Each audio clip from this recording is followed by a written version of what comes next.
माननीय नेता विरोधी दल, हो गया महोदय।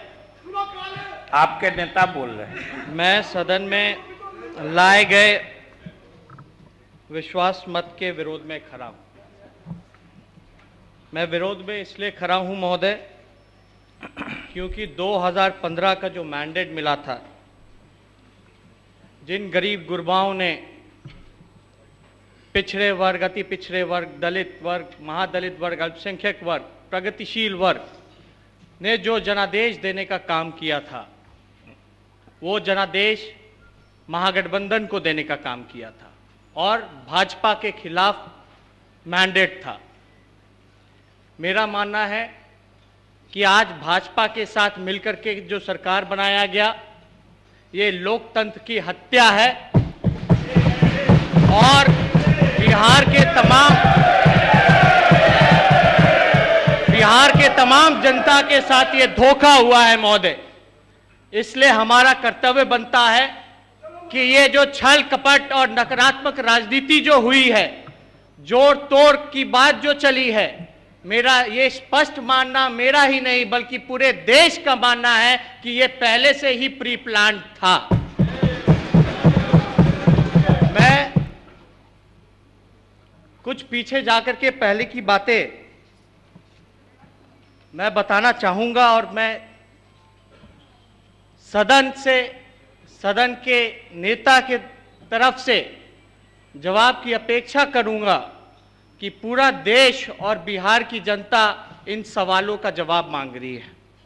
महोदय, आपको पता होगा 16 जून 2013 से 26 जुलाई 2017 ये बिहार की जनता जानना चाहती है, इन 4 सालों में बिहार का समय क्यों बर्बाद किया गया।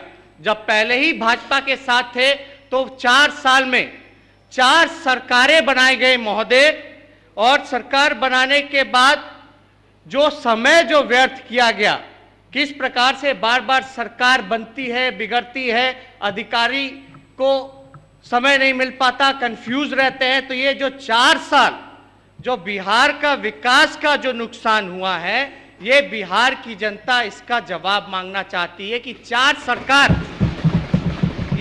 सरकारें जो बदली हैं, 4 नए सरकारें का गठन जो हुआ, ये क्यों हुआ, किसके लिए हुआ, या केवल एक व्यक्ति विशेष का इंडिविजुअल मामला होकर के या इंडिविजुअल के कारण ये 4 जो सरकारें बनी ये बना, ये बिहार की जनता जानना चाहती है। साथ ही साथ महोदय, आपको हम बताना चाहेंगे कि इसका कारण क्या था 4 साल का। क्या इसका कारण बीजेपी था, 4 बार जो सरकार बनाने की जो बात आई? क्या इसका कारण आरजेडी था, या इसका कारण मांझी जी थे, या नीतीश जी थे? ये बिहार की जनता सब लोग जानती है, लेकिन ये बताना चाहिए सदन को कि इसका जिम्मेवार कौन था। 4 साल समझिए कि कितना बड़ा नुकसान बिहार की जनता को हुआ, एक इंडिविजुअल को छवि बनाने के लिए, एक बेनिफिट पहुंचाने के लिए। और ये ड्रामा लगातार इतने सालों से चलता रह रहा है, ये हम लोगों के समझ के परे है। कभी भाजपा के लोग इधर बैठते हैं, कभी भाजपा के लोग उधर बैठते हैं, कभी हम उधर बैठते हैं, कभी हमको यहाँ बैठना पड़ता है। तो यहाँ लोकतंत्र का बात की जाती है, डेमोक्रेसी की बात करती है, तो जनता मालिक होती है। जब जनता ने एक सरकार को चुनने का काम किया, महागठबंधन को मैंडेट देने का काम किया, तो ये तो 5 साल चलना चाहिए था, लेकिन ये क्यों नहीं चला? और हम तो बीजेपी के लोग यहाँ मौजूद हैं, साथ सरकार में हैं, हम उनसे भी पूछना चाहेंगे कि आपको 2013 में नीतीश कुमार जी ने सारे मंत्रियों को बर्खास्त क्यों किया? इसका क्या कारण था? क्या आप लोगों ने भ्रष्टाचार किया था? क्या आप लोगों ने इंटरफेरेंस सरकार में करने का काम किया था? इसका जवाब आप भाजपा के लोगों को देना चाहिए। दूसरा, कितनी भद्दी भद्दी गालियां आप लोगों ने, अपनी मनपसंद की गालियां माननीय मुख्यमंत्री जी को देने का काम किया। हम बताना नहीं चाहेंगे, लेकिन आप ये देखिए, आपके पास 91 एमएलए था बॉस, 91 एमएलए। हम आप लोगों से बोल रहे हैं, बीजेपी को एड्रेस कर रहे हैं। माननीय सदस्यगण कृपया आपस में टोका टोकी नहीं करें।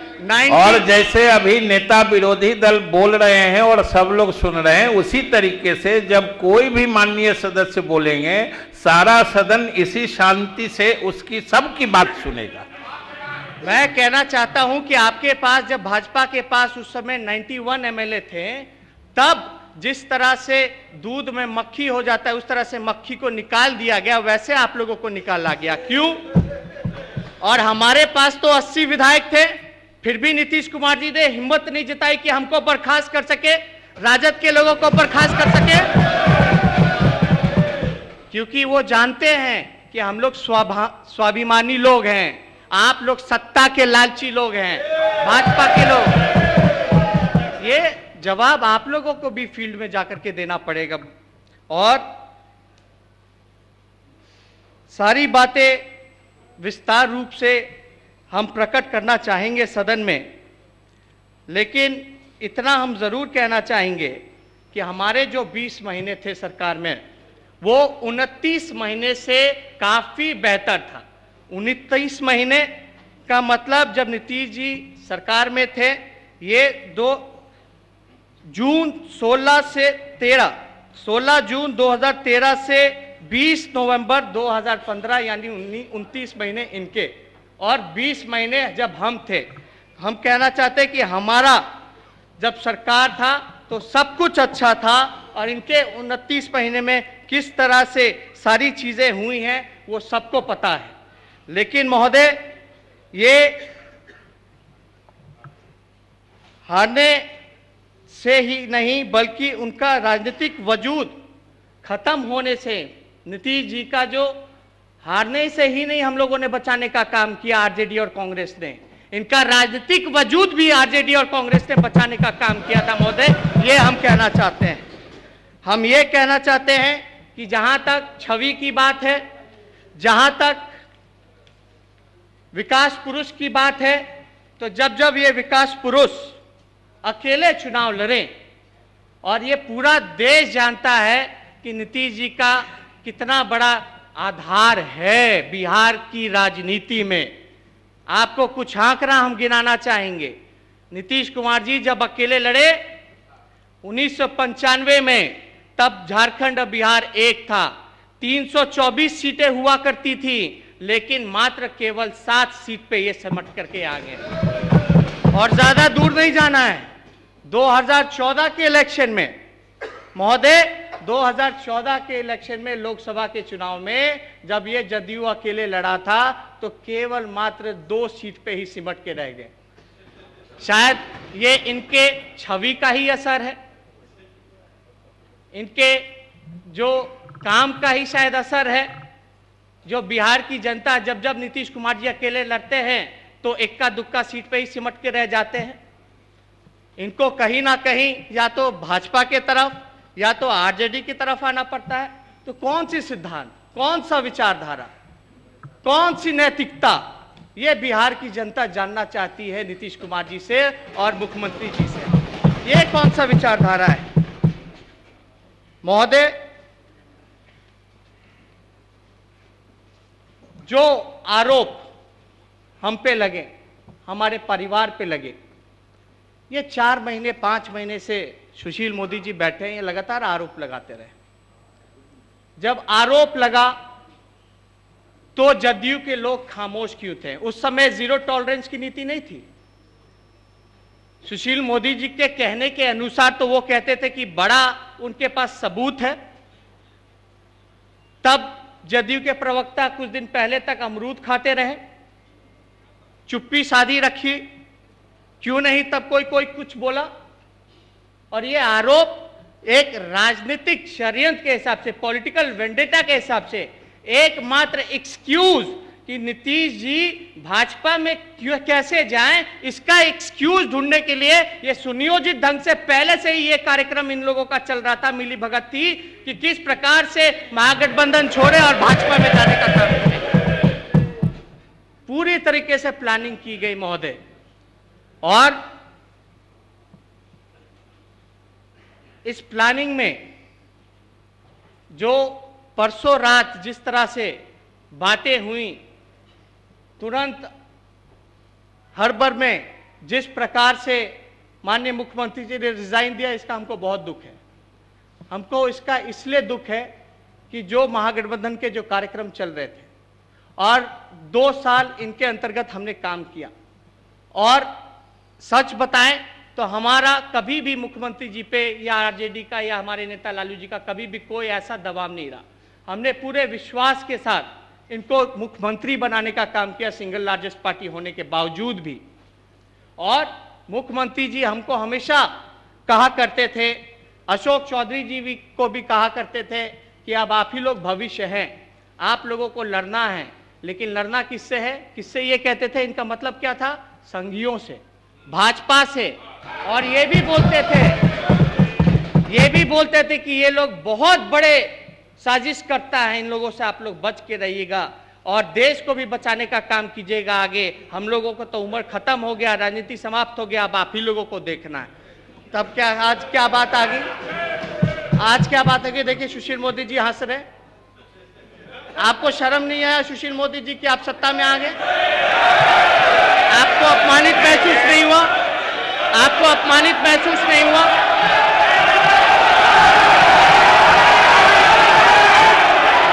शांति से बैठो ना।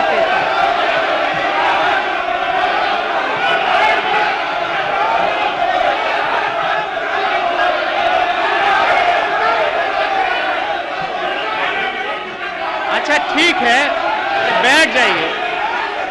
बैठ जाइए। अब तो सरकार में है, सभी अब तो सरकार में है, अब तो सरकार में सुनने की आदत डाल लीजिए। बैठ जाइए। महोदय, ये शर्म कोई अनपार्लियामेंट्री वर्ड तो है नहीं, शर्म कोई अनपार्लियामेंट्री वर्ड तो है नहीं।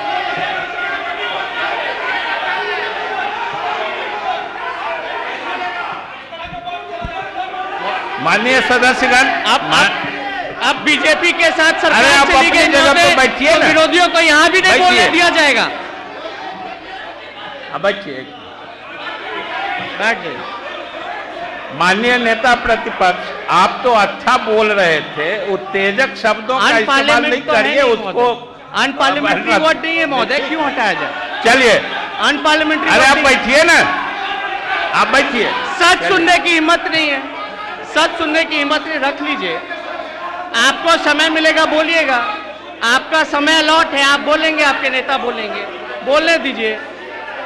नौजवान की आवाजों को दबाया जाता है, युवाओं का आप लोग विरोध करते हैं, बोलने दीजिए।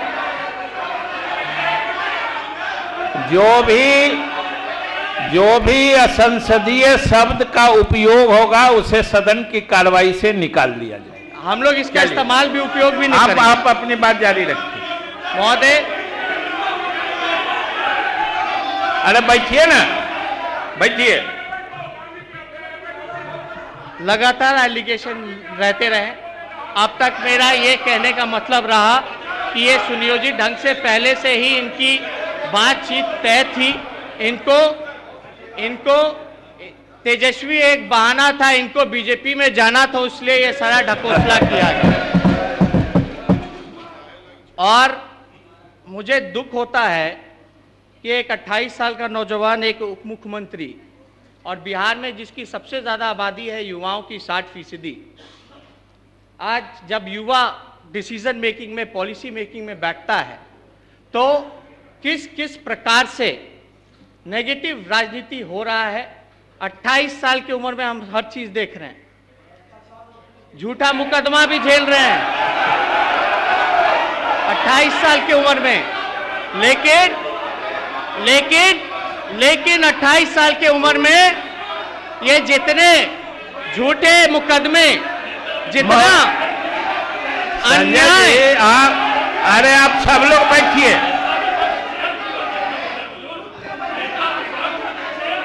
महोदय, आप क्या गलत बोल दिया?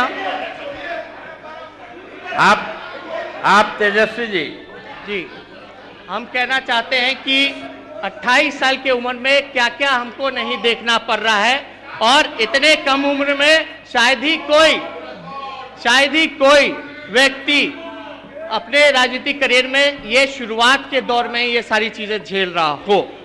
मेरा कहने का मतलब है कि जितने युवा, हम जैसे युवा जो राजनीति में आना चाहते हैं, जो स्वच्छ राजनीति करना चाहते हैं, जो अपने राज्य का विकास करना चाहते हैं, देश को प्रगति के ओर ले जाना चाहते हैं, वो आज दुखी होगा, उदास होगा, मायूस होगा कि देखो नौजवान को मोहरा बना करके कोई अपनी छवि बनाने में लगा हुआ है, कोई अपनी राजनीति चमकाने में लगा हुआ है। ये बिहार की जनता और देश का नौजवान ये देखने का काम कर रहा है। इसका जवाब आप लोगों को, बिहार की जनता और देश की जनता को देना पड़ेगा कि ऐसे युवा जो राजनीति करना चाहते हैं, स्वच्छ राजनीति करना चाहते हैं, ईमानदारी से अपना काम किया 2 सालों में, वो माननीय मुख्यमंत्री जी जानते हैं। ईमानदारी की इसलिए हम बात करते हैं क्योंकि इनको पता होगा कि पथ निर्माण विभाग हमारे पास था, और जितने वर्किंग डिपार्टमेंट थे, पहले जितने टेंडर के फाइल आते थे, ईओटी के फाइल आते थे, वेरिएशंस के फाइल आते थे, वो मंत्रियों तक आते थे। हमारे आने के बाद हम प्रपोजल लेकर के गए, मुख्यमंत्री जी के पास गए, कैबिनेट से हमने प्रपोजल पास कराया कि मंत्री के पास कोई टेंडर का फाइल नहीं आएगा, कोई वेरिएशन का फाइल नहीं आएगा, कोई ईओटी का फाइल नहीं आएगा। लेकिन कैबिनेट में किन लोगों ने विरोध किया ये मुख्यमंत्री जी जानते हैं, अच्छे से जानते हैं। अब बताइए, टेंडर का फाइल, वेरिएशन के फाइल का आने का मतलब क्या है? इसका मतलब क्या है? हमने कमिटी बनाई प्रधान सचिव के नेतृत्व में। मंत्रियों को तो पता नहीं होता है कि कितना ईंट लगेगा, कितना सीमेंट लगेगा, किसको कितना एक्सटेंशन देना है, नहीं देना है। आज अगर वो होता, गलती से अगर हमारे पास टेंडर का फाइल आया होता, क्योंकि प्रपोजल तो इंजीनियर देता है, तो हमको भी फंसा दिया जाता, बोला जाता कि इन्होंने धोखा दिया, टेंडर सिफारिश की या काम किया। तो ये मुख्यमंत्री जी जानते हैं कि हमने किस प्रकार से ईमानदारी से अपने डिपार्टमेंट में काम करने का काम किया। तो आज देश का नौजवान दुखी होगा महोदय। और जब रेड पड़ा था तो मुख्यमंत्री जी बीमार पड़ गए थे, राजगीर जाना पड़ा, मीरा कुमार जी को आना था तो बीमार पड़ गए। लगातार आप देखे होंगे राष्ट्रपति का चुनाव, 2 बैठकें हुई, एक दिन पहले भी, बैठक से पहले सोनिया जी से नीतीश कुमार जी मिले, बातें की, एजेंडा पे बातें की या किस पे बातें की, लेकिन विपक्षी एकता के बारे में तो लगातार बोलते रहे मुख्यमंत्री जी। अचानक से क्या हुआ कि बैठक में ना जाकर के अगले दिन प्रधानमंत्री के साथ लंच करने का काम करते हैं। तो ये बातें हम लोग इतने अनजान और इतने बेवकूफ़ नहीं हैं कि हम लोगों को समझ में नहीं आ रहा कि भाई पहले से ही इनका मन बना हुआ था आप लोगों के साथ जाने का। महोदय, लगातार लालू जी ने प्रयास किया कि महागठबंधन अटूट रहे, जनता का मैंडेट का सम्मान रहे। लगातार जब राजगीर गए मुख्यमंत्री जी, स्वास्थ्य का बीमार पड़े, स्वास्थ्य ठीक नहीं था, लेकिन लगातार फ़ोन करते रहे।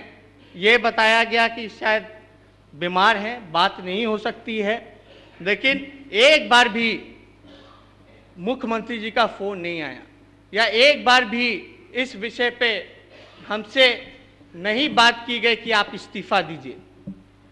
ये बातें क्यों नहीं पूछी गई? नीतीश कुमार जी भी यहाँ बैठे, हम 40 मिनट इनके कमरे में भी बैठे रहे, यही बात हो रही थी कि एक्सप्लेनेशन आप दे दीजिए, जो माहौल है इसमें एक्सप्लेनेशन दीजिए, आपके लिए भी ठीक रहेगा। और आपको पता होगा उस रेजिग्नेशन तो हमसे मांगा ही नहीं गया, तो उस पर बात ही क्यों की गई? भाजपा तो कोई आरोप लगाता रहा, कितने और भी आरोप इन 2 सालों में नीतीश जी पे और जदयू के लोगों पर लगाया गया, क्या उस पर संज्ञान लिया गया कि नहीं लिया गया? तो हम इन सारे विषयों में नहीं जाना चाहते। मेरा यही कहने का मतलब है महोदय कि हमारी कोशिश लगातार रही कि महागठबंधन एक रहे, अटूट रहे। और जब नीतीश कुमार जी को मैंने साफ तौर पे ये भी कहा, इतने विश्वास के साथ, भरोसे के साथ, नीतीश जी आप बताइए कि हम इसमें क्या क्या कर सकते हैं, हम किसको जवाब दें और क्या जवाब दें, आप ये भी ड्राफ्ट करके हमको दे दीजिए, हम बोलने के लिए तैयार हैं। इतना कुछ हमने कहा मुख्यमंत्री जी को, लेकिन मुख्यमंत्री जी को शायद कंपनी के बारे में जानकारी नहीं है, क्या है नहीं है, जानकारी नहीं थी या क्या था, लेकिन हमने ये भी बोला कि जो एफआईआर हम पे हुआ है, हमारे परिवार के ऊपर हुआ है, इसमें कई त्रुटियां हैं, कई गड़बड़ियां हैं महोदय। अगर जो हमने जितने भी एडवाइस लिए हैं, लीगल एडवाइस लिए हैं, उनका यही कहना था कि अगर आप इसको आप लोग बोलिएगा तो इसमें जितनी त्रुटियां हैं बाद में, क्योंकि केंद्र की एजेंसियां हैं महोदय, बीजेपी की सरकार है, वहाँ कई चीज़ें जो है एफआईआर में मेकअप कर लेगी। उसलिए लीगल प्लेटफॉर्म से हमसे जहाँ पूछा जाएगा हम तो तैयार है बोलने के लिए, उससे हमको इनकार कहाँ करना है। लेकिन ये बताइए कि 2 साल में हम लोगों ने कौन सा ऐसा गलत काम किया, कौन सा ऐसा अपराध किया कि आज ये करने की नौबत आ गई। सही ढंग से हम लोगों ने विकास की बातें की, विकास का काम किया, बिहार को ऊंचाइयों तक ले जाने की बात की, नौजवानों को हमने जोड़ने का काम किया। हम लोग तो हमेशा नौजवानों के प्रति चिंतित रहे, पिछड़े वर्ग, दलित पिछड़े वर्ग, आपको पता है स्टूडेंट क्रेडिट कार्ड। और थोड़ा समय दिया जाए महोदय, अभी तो शुरुआत है, अभी कई एक ऐसी चीजें जो बोलनी है वो हमको कहना है, लेकिन समय सीमा देखनी पड़ती है। आज हम लोगों का दिन होना चाहिए। बोलिए, आप बोलिए महोदय। ये हम कहना चाहते हैं कि ये जितना ढकोसला हुआ, ये केवल और केवल एक इंडिविजुअल के छवि को लेकर के बनाने के चक्कर में ये हुआ, और नरेंद्र मोदी जी का भाषण तैयार करने के लिए कि वो बिहार किस मुंह से आएंगे, क्योंकि उन्होंने तो वादे पूरे नहीं किए। और अमित शाह ने तो कह दिया था कि भाई वो जुमला था। हम लोग तो रोजगार के लिए बोलते थे कि 2 करोड़ नौजवानों को रोजगार दो, 15-15 लाख रुपए हर एक के अकाउंट में दो, काला धन लाओ। आप तो वहां से जाइए, स्विस बैंक से लेकर के आइए, याद दिलाते थे, गंगा सफाई योजना की बात करते थे, मेक इन इंडिया का क्या हुआ वो बताइए। जितनी योजनाएं थी, या नोटबंदी में कितने नोट छपे, कितने पुराने नोट जब्त हुए, कैसे उनको नष्ट किया जाए, कोई हिसाब नहीं है। पहले तो एक दिन पे रिपोर्ट आता था, इतना जमा हो गया, इतना जमा हो गया। लेकिन ये दुनिया का पहला खजांची होगा आरबीआई, जिसको ये नहीं पता कि कितने नोट छपे, कितने नोट रद्द कैसे किया गया, कितना उस पर खर्चा किया गया। तो ये जवाब हम मांगते रहे। लेकिन बिहार किस मुंह से आते हैं? हम लोग तो मांग रहे थे बिहार को स्पेशल स्टेटस दो, स्पेशल पैकेज दो। जो घोषणा आ रहा में आप लोगों ने बिहार की बोली लगाने का काम किया था, आज उस समय बिहार की बोली लगाई गई, आज हो सकता है बीजेपी ने मुख्यमंत्री जी का और जेडीयू का भी बोली लगा दिया हो।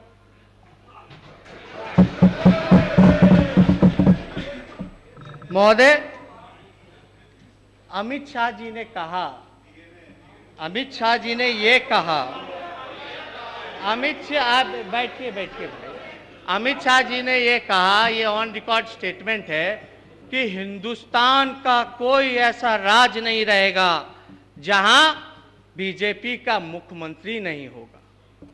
आज भले ही जदयू सबसे गठबंधन में अपने एनडीए में बड़ी पार्टी हो बिहार में, लेकिन जदयू की जो विचारधारा है उससे विपरीत मुख्यमंत्री जी जदयू के नेता निकले। जदयू की ये लड़ाई थी कि पिछड़े वर्गों के लिए, दलितों के लिए, अल्पसंख्यकों के लिए वो लड़ाई लड़ने का काम करेंगे, जो अंतिम पैदान पे जो व्यक्ति खड़ा है उसकी बात करने का काम करेंगे। लेकिन उनको ठग करके आज भाजपा के साथ ये लोग चले गए। ये साफ जाहिर होता है कि ये पिछड़े विरोधी हैं, दलित विरोधी हैं, अल्पसंख्यक विरोधी हैं। और महोदय, बातें कई की गई, विशेष पैकेज तो अब तक मिला नहीं। ये 4 साल अगर बर्बाद नहीं किया होता तो हो सकता था कि विशेष पैकेज भी मिल गया होता। तो इसका जवाबदेही कौन देगा? हो सकता है विशेष राज्य का दर्जा भी मिल गया होता, इसका जवाबदेही कौन है? अफसर कंफ्यूजन में रहते हैं कि किसकी सरकार आएगी तो किस पे क्या कार्रवाई हो जाएगी, काम नहीं कर पाते ठीक से। ऐसे भी अधिकारियों की इतनी कमी है सरकार में, हम लोग खुद मंत्री रह करके भोग चुके हैं। इंजीनियरों की कमी है, डॉक्टरों की कमी है, ये इसका जवाब कौन देगा? तो इन सब चीज़ों पे खैर हम लोगों को तो आगे भी करते रहना है, हम लोगों को तो मैदान में भी जाना है, जनता को भी सारी बातें करनी है। लेकिन ये बताइए महोदय, लालू जी पे तो पहले से फॉर्डर केस चल रहा था, फॉर्डर स्कैम का, वो तो पहले से ही टेंटेड थे। तो क्या इनको पता नहीं था कि आरजेडी करप्ट पार्टी है, या लालू जी पे जो आरोप लगे हैं वो करप्शन का लगा है? तब क्यों ये आए? जब इनका वजूद खत्म हो गया था तब हमारे पास क्यों आए? तब हमारे साथ सरकार क्यों बनाने का काम किया? महोदय, चंपारण सत्याग्रह गांधी जी का 100वां साल शताब्दी हम लोग मनाने का काम किए मुख्यमंत्री जी के साथ, हमको लेके गए मुख्यमंत्री जी। ऐसा नहीं है कि कुछ हमको ये सारी चीज़ें हमको बुराई लगती है, ऐसा नहीं था। लेकिन अब वहाँ बैठ गए हैं जिनके साथ बैठ गए हैं, या हो सकता था जो चेहरा, जो असली चेहरा जो अंदर था वो बाहर उस समय नहीं था, इसलिए हम भी कंफ्यूज कर गए थे। अब सामने आ गया है।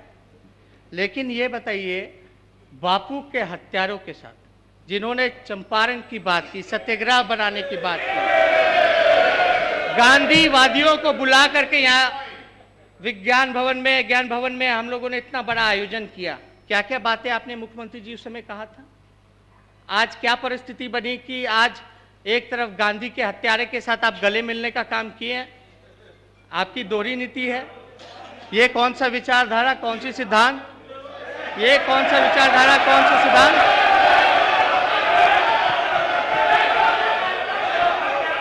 एक तरफ गॉडसे, एक तरफ गांधी।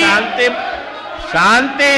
हम तो ये कहना चाहते हैं, हम तो ये कहना चाहते हैं कि मुख्यमंत्री जी ने केवल और केवल गांधी जी का भी इस्तेमाल करने का काम किया है, उनको भी इस्तेमाल करने का काम किया है, कोई विचारधारा नहीं।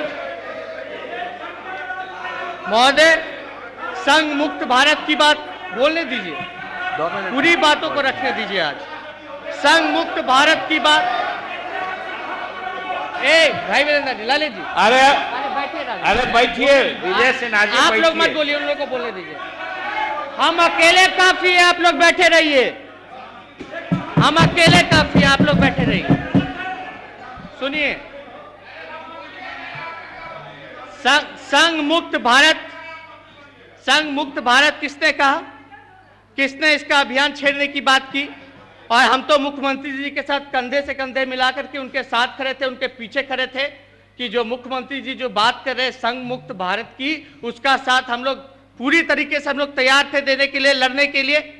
लेकिन मुख्यमंत्री जी संघियों के आगे झुक गए, रणछोड़ हो गए महोदय। और 28 साल का नौजवान नहीं डरा इन भाजपाइयों से, आरएसएस से। लेकिन मुख्यमंत्री जी इतने बड़े होने के बाद, इतने कद्दावर होने के बाद वो डर गए महोदय, उनके तरफ नतमस्तक हो गए।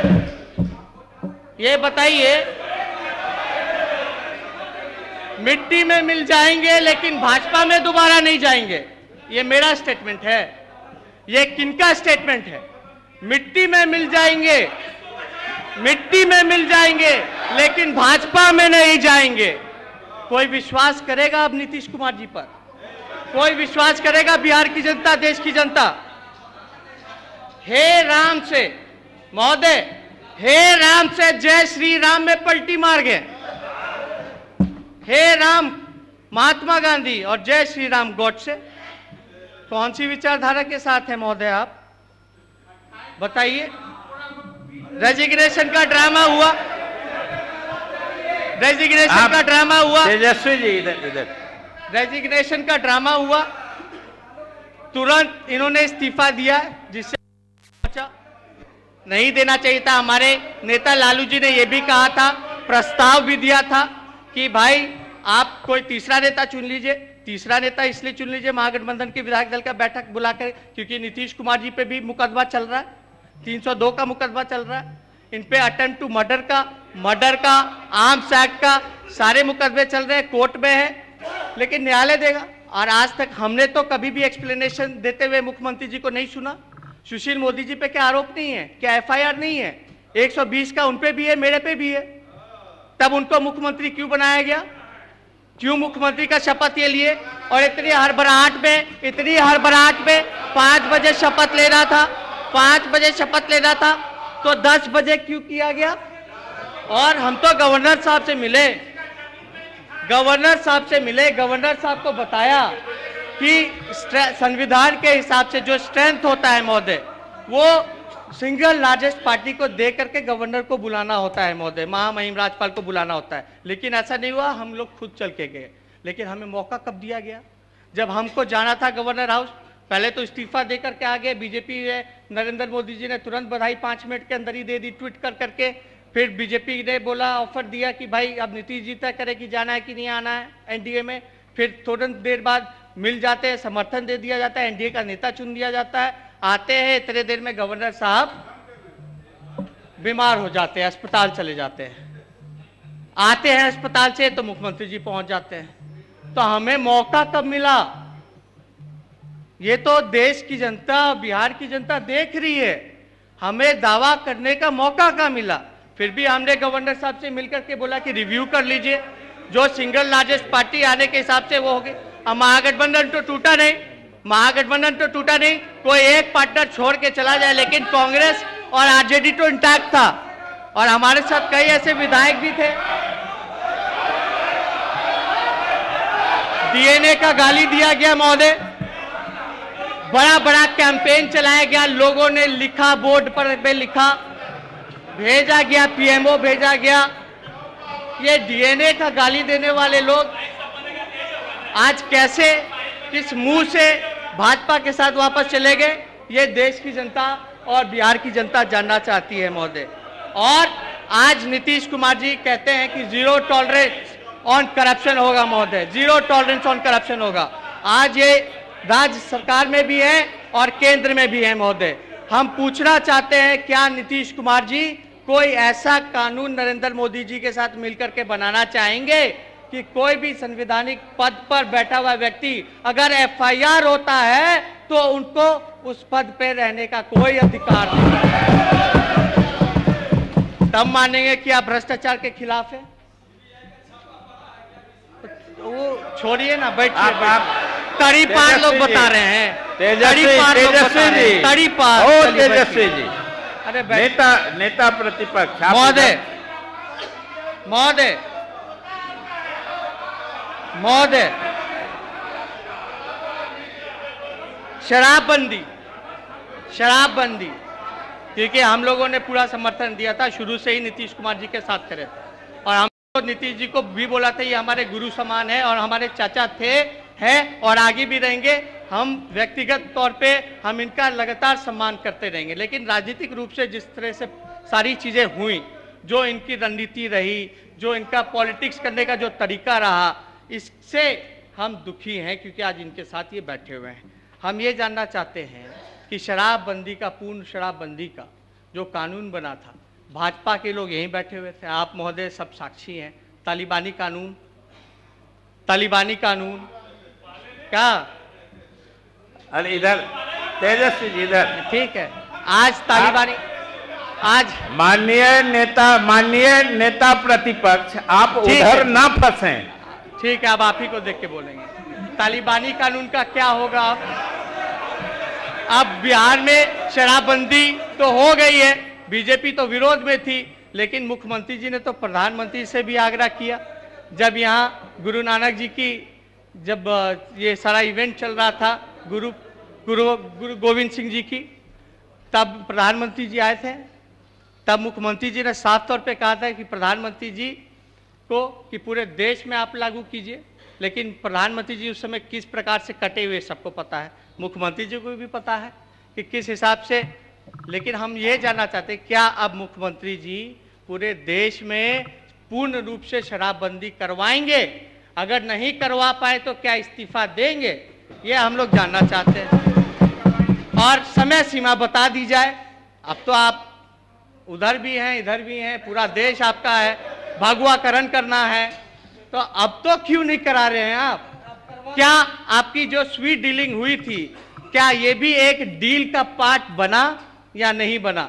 मोदी जी से आपने बोला कि आप पूर्ण रूप से देश में शराबबंदी कीजिए, तब हम एनडीए में आते। अगर ये बात हुई होती तो भी अच्छा होता, तब आपके पास एक अच्छा एक्सक्यूज होता। लेकिन एक निर्दोष को बदनाम कर करके, एक परिवार को बदनाम करके, फंसा करके जाना, ये कहाँ से उचित है?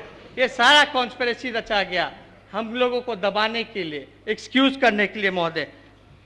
महोदय और 5 मिनट, 5-6 मिनट, घड़ी देख लिया, नहीं 5-6 मिनट, ज्यादा नहीं, ज्यादा नहीं। न्याय के साथ विकास की बात, न्याय के साथ विकास की बात करने वाले आज पूरे बिहार के साथ इन्होंने अन्याय करने का काम किया और विनाश करने वालों के साथ इन्होंने समझौता करने का काम किया महोदय। ये न्याय के साथ विकास नहीं महोदय। नीतीश जी ने कभी भी हमसे रिजाइन नहीं मांगा। एक बार ये बोल देते कि आप रिजाइन दे दीजिए तो शायद हम लोग हो सकता था अगर खुद बोलते, लेकिन माहौल ऐसा झूठा बनाया गया प्रवक्ताओं का। हमको तो यही लगता था कि नीतीश कुमार जी नहीं चाहते कि हम रिजाइन दें, हमको तो यही लगता था, क्योंकि उन्होंने तो कभी बोला नहीं था। और मीडिया में जो बातें चलती है, मुख्यमंत्री जी तो कहते हैं कि उन बातों को गौर नहीं करते, ऐसी चीजें वो सुनते नहीं है। तो हमें तो पूरा लग रहा था कि ये नहीं चाहते कि हम इस्तीफा दें। मांगा ही नहीं गया तो इस्तीफा देना है ना देना की बात कहाँ आ गई। लेकिन इनको क्या दुविधा हुई कि भाई कौन सा ऐसा प्रेशर हम लोग डाल रहे थे या ऐसी कोई बात कर रहे थे कि भाई आप चले जाइए बीजेपी में, या महागठबंधन छोड़ने की मजबूरी थी। ऐसी तो कोई बात ही नहीं थी महोदय। हम ये कहना चाहेंगे कि हम पे आरोप लगा, आरजेडी पे आरोप लगा, लालू जी पे आरोप लगा कि तेजस्वी यादव के चक्कर में, पुत्र मोह के चक्कर में लालू जी ने ये महागठबंधन तोड़ा। हम तो कहना चाहते पुत्र मोह का कोई चक्कर नहीं था। पुत्र मोह होता तो हम मुख्यमंत्री हमको बनाया जाता और नीतीश जी से हम मिलते भी नहीं। हमने सांप्रदायिक शक्तियों को रोकने के लिए गठबंधन किया था महोदय। और पुत्र मोह से ज्यादा भाई मोह ज्यादा था महोदय, भाई मोह ज्यादा था कि हमारी सिंगल लार्जेस्ट पार्टी भी आई तो भी मुख्यमंत्री आपको हम लोगों ने बनाने का काम किया महोदय। तेजस्वी जी अब 1 मिनट, आप 5 मिनट भी नहीं हुआ महोदय, हम देख रहे हैं। 3 मिनट हुआ है महोदय, 1.5 मिनट। अभी 3.5 मिनट और बोल लेने दीजिए। हम ज्यादा कुछ नहीं कहेंगे, सारी बातें मोटा मोटी तौर पे आ ही गया है महोदय। लेकिन जो बीजेपी के लोग और आरएसएस के लोग और गौ रक्षक लोग जो आज देश में सर्टिफिकेट घूमते फिर रहे हैं कि कौन नेशनलिस्ट है कौन एंटी नेशनलिस्ट है। आज मुख्यमंत्री जी पहले एंटी नेशनलिस्ट थे बीजेपी के लिए, आज बीजेपी में जाने के बाद वो नेशनलिस्ट हो गए। ये अब तक बुरे थे मुख्यमंत्री जी, मतलब जो भाजपा के खिलाफ बोलेगा और जो सच्ची बात बोलेगा वो एंटी नेशनलिस्ट हो जाता था, लेकिन अब नेशनलिस्ट हो गए। अब तो वो बात आएगी नहीं। जो लिंचिंग चल रहा है पूरे देश में, इस पे मुख्यमंत्री जी कुछ बोलेंगे नहीं। और बीजेपी ऐसे लोगों पर कितने आरोप लगे, कितने आपके ऐसे मुख्यमंत्री हैं, चाहे योगी आदित्यनाथ पे कितने संगीन मामले रहे, क्या मुख्यमंत्री जी उनको भी हटाने का काम करेंगे, रिक्वेस्ट करेंगे मोदी जी से? केशव प्रसाद मौर्य का रिजिग्नेशन लेंगे, वसुंधरा राजे का देंगे, शिवराज चौहान का लेंगे, या अनेकों ऐसे बीजेपी में हेडक्वार्टर में या यहाँ के कितने केंद्र मंत्री, गिरिराज सिंह के यहाँ बैठिए ना, अब खत्म कर रहे हैं। इसमें तो कुछ बोले नहीं हम। गिरिराज सिंह के यहाँ करोड़ों रुपए मिलते हैं घर से, हमारे यहाँ से तो कुछ नहीं मिला, लेकिन गिरिराज सिंह के यहाँ से करोड़ों रुपए मिलते हैं। तो क्या हम दो बात बोलकर हम स्पष्ट करते हैं, दो बातें हम ये कहना चाहते हैं। आज तमाम सारे विधायकों से हम अपील करना चाहते हैं, सारे विधायकों से हम अपील करना चाहते हैं, खास करके जदयू के विधायकों से हम अपील करना चाहते हैं कि जिन लोगों ने गरीब गुरबा ने सामाजिक न्याय और धर्मनिरपेक्षता और देश बचाने की बात और बीजेपी भगाने की बात की थी, वो ऐसे मैंडेट जो लिया उन लोगों ने, उन विधायकों ने, आज उनके गरीब पिछड़ों दलितों और अल्पसंख्यकों के मैंडेटों का आप लोग ख्याल रखने का काम कीजिए, अपमान करने का काम मत कीजिए। कोई डरने की जरूरत नहीं है किसी से, हम लोग आप लोगों के साथ खड़े हैं। आप लोग अपनी विचारधारा से कोई कॉम्प्रोमाइज मत कीजिए। और हम सदन को ये विश्वास दिलाना चाहते हैं, बिहार को और देश को ये विश्वास दिलाना चाहते हैं महोदय कि हम लोग सामाजिक न्याय और धर्मनिरपेक्षता के साथ साजिश चल रही है। हम लोग और मजबूती के साथ इस विचारधारा को कायम करने का काम करेंगे महोदय। अब समाप्त कर और मैं इस विश्वास मत के खिलाफ हूं।